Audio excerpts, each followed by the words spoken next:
కాదు ఆచార్య దేవా. ఏమంటివి జాతి నెపమన సోత శుద్ధుని కింద నిలువ అర్హత లేదందువా. ఎంత మాట ఇది క్షాత్ర పరీక్షయే గాని క్షత్రియ పరీక్ష కాదే. కాకూడదు, ఇది కుల పరీక్షయే అందువా. నీ తండ్రి భరద్వాజుని సంభవం ఎట్టిది. అతి దుముక్షాకరమైన నీ సంభవం ఎట్టిది.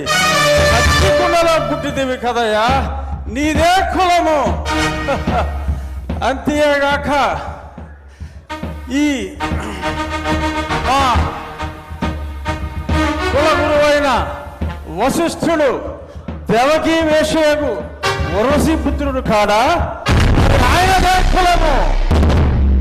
ఆయన పంచమజాతి కన్యకు అరుంధతి యందు శక్తిని, ఆ శక్తి చండాగణ యందు పరాశరుని, ఆ పరాశరుని పల్లె పడుచైన మత్స్యగంధి యందు మా తాత వ్యాసుని, ఆ వ్యాసుడు విధవరాండ్లైన మా పితామహి అంబికతో నా తండ్రిని, పితామహి అంబాలికతో నా పినతండ్రి పాండురాజును, మా ఇంటి దాసితో ధర్మ నిర్మాణ సరుడని మీ అందరితో కీర్తించబడుతున్న ఈ విదురదేవుని కనలేదా? నాతో చెప్పిందేమయ్యా. భక్తి క్షత్రబీజ ప్రాధాన్యములతో సంకరమైన మా గురువంశము ఏనాడో కులహీనమైనది. కాగా నేను కులము వ్యర్థవాదములు.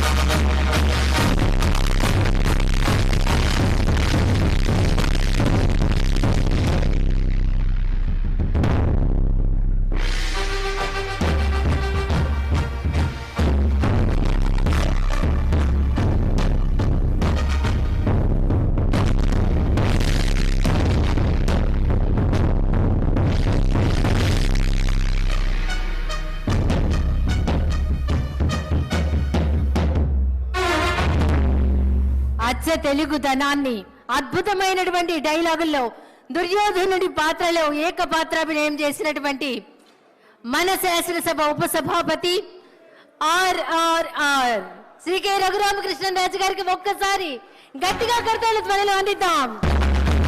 అభినందనలు సార్.